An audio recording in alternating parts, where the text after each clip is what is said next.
ሶስት ነገር ነው የምናገረው። ምዕራፍ 1 ላይ እሰጣለሁ፣ ታወርሳለህ፣ ትወርሳለህ፣ ድንበሪ ይሰፋል፣ ዳርቻችሁ ይሆናል፣ በሕይወት ዕድሜ ሁሉ ማንም አይቋቋምም፣ ለመውረስ ተነስ ተሻገር አለ። ከ20 ምዕራፍ በኋላ እግዚአብሔር ምን አደረገ? ሰጠ፣ ወረሷትም፣ ተቀመጡባት። እግዚአብሔር ያወራል ላንተ የሕይወት ፍጻሜ ይሆናል። የእግዚአብሔር ውርስ እንደ እንጀራ እናት ውርስ አይደለም። የእግዚአብሔር ይለያል። ዛሬ ለአንድ ሰው መልእክት አለ። የተነገረልህን ትወርሳለህ። መጽሐፈ ኢያሱ ምዕራፍ 1 እና መጽሐፈ ኢያሱ ምዕራፍ 21 እነዚህን ሁለት ምዕራፎችን እንዲህም ሆነ እግዚአብሔር ባሪያ ሙሴ ከሞተ በኋላ እግዚአብሔር የሙሴን አገልጋይ የነዌን ልጅ ኢያሱን እንዲህ ብሎ ተናገረው። ባሪያ ሙሴ ሞቷል። አሁንም አንተና ይህ ሕዝብ ሁሉ ተነስታችሁ ለእስራኤል ልጆች ወደሚሰጣቸው ምድር ይህን ዮርዳኖስን ተሻገሩ። ምን ሆናችሁ? ተነስታችሁ ምን ሁኑ? ተሻገሩ። ያልተነሳ ሰው መራመድ አይችልም። ያልተራመደ ሰው መድረስ አይችልም። ያልደረሰ ሰው አለመሻገር አይችልም። እዛው ደርሶ አይቆምም። የተሻገረ ሰው ደግሞ አለመውረስ አይችልም።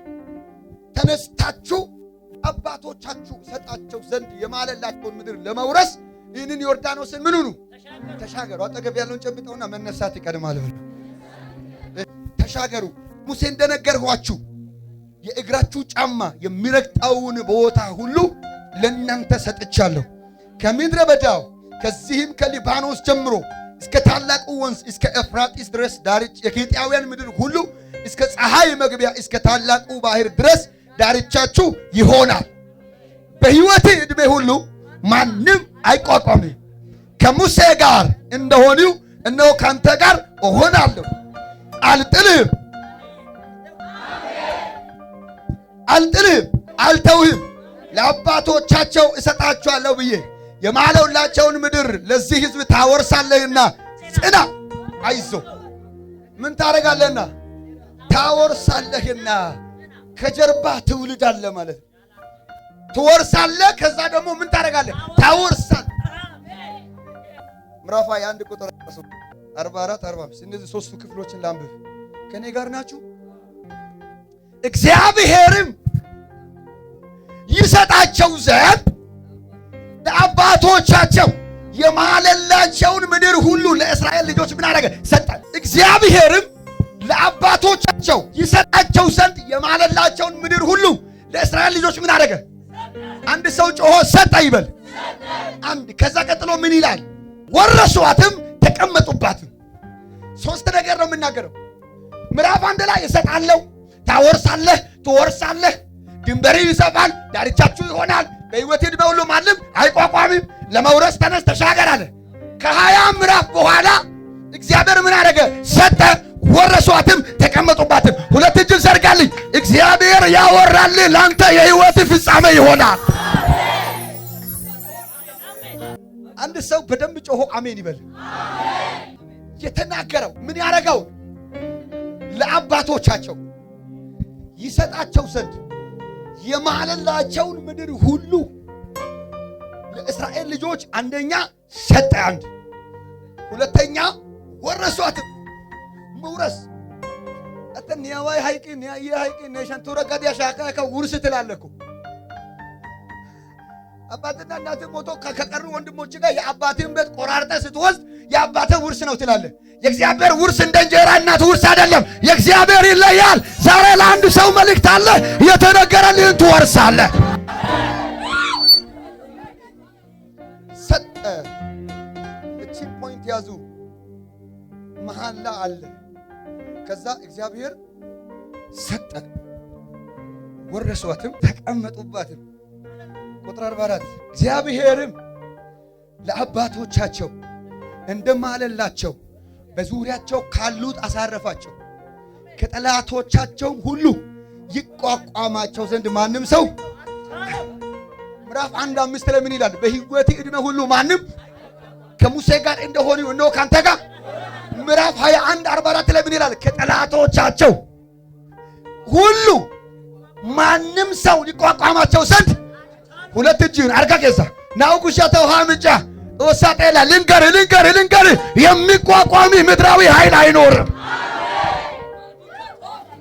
እመለሳለሁ። ቁጥር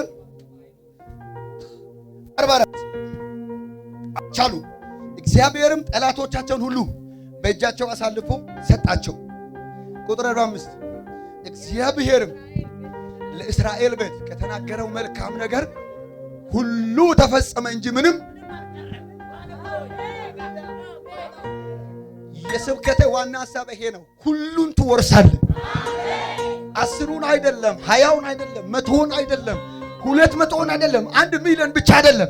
በሁሉ ውስጥ የሌለ ቁጥር የለም። ቀኝን ከፍ ካረግ ተነብያለሁ።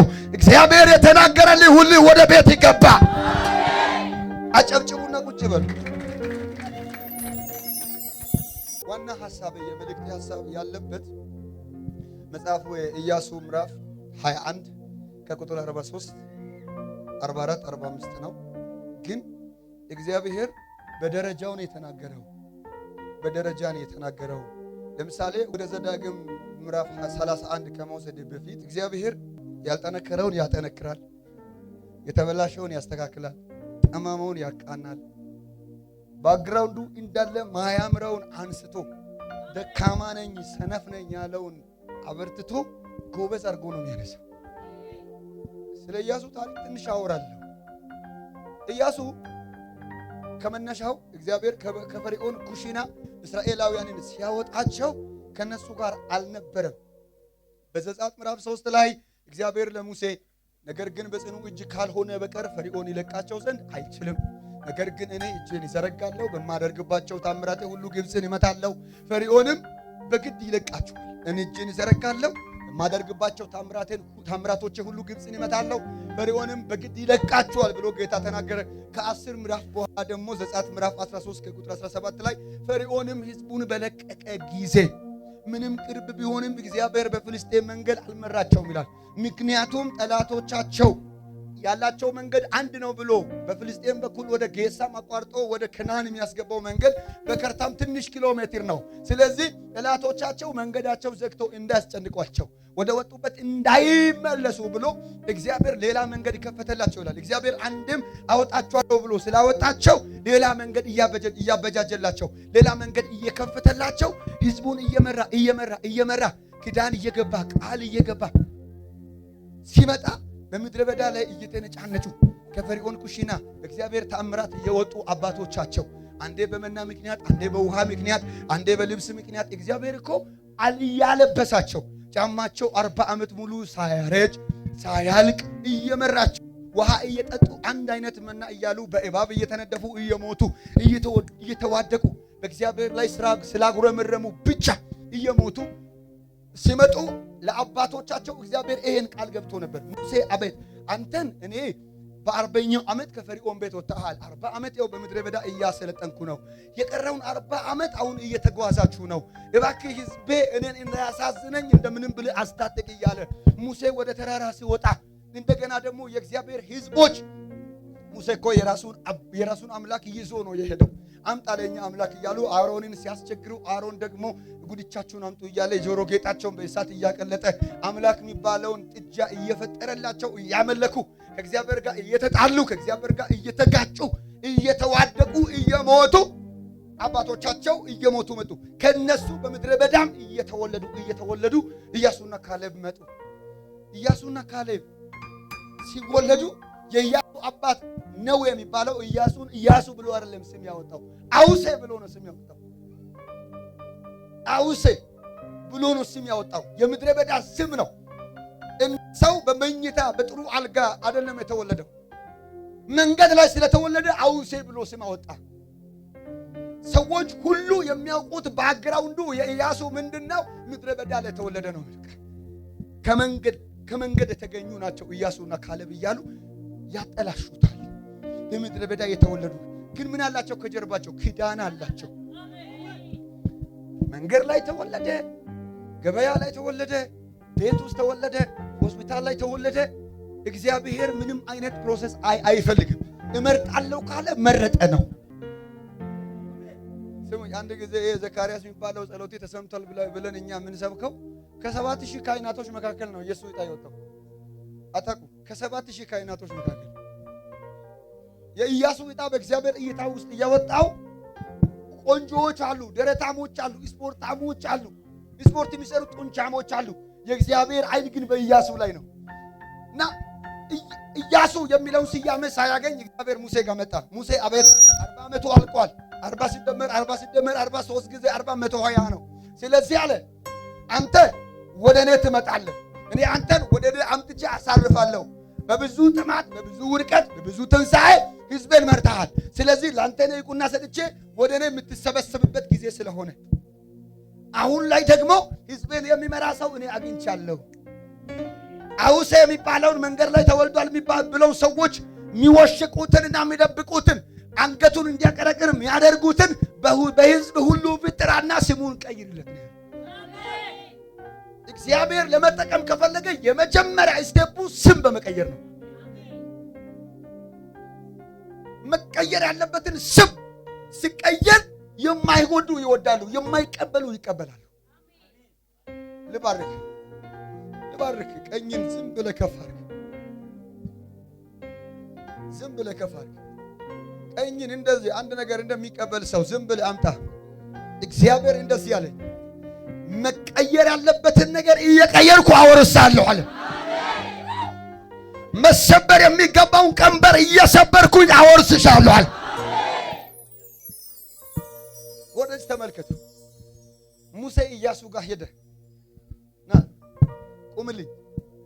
ኢያሱ ጋር መጣ። አውሴ ያለው ኢያሱ አቤት እግዚአብሔር ካንተ ጋር ነው ሲለው ሰውየው እግዚአብሔር አጠገቡ የቆመለት መስሎት እንዲህ ዞር ብሎ አይ እግዚአብሔር ካንተ ጋር ነው ይላል። እሺ እነዚህን አሕዛብ ሁሉ ከዙሪያ ላይ ያጠፋቸዋል።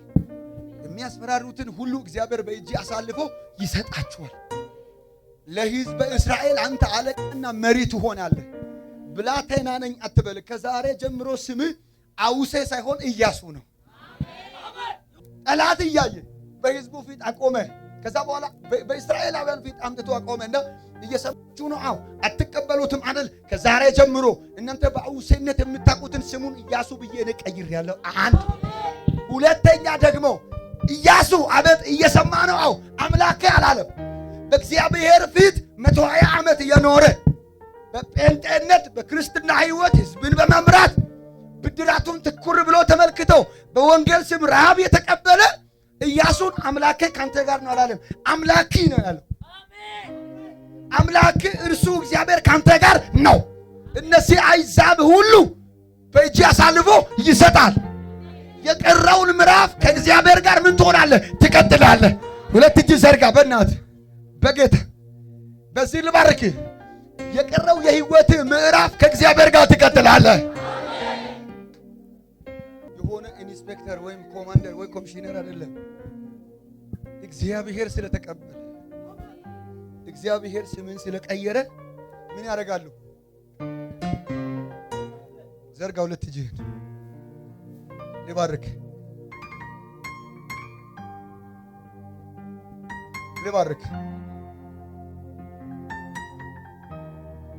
በቀጣይ ዘመን ተወዳጅነት ያንተ ነው።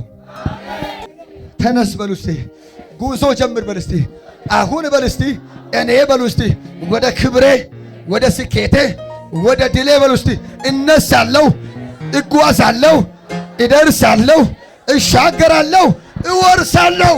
አንድ ሰው ብድግ ብሎ አሜን ይላል።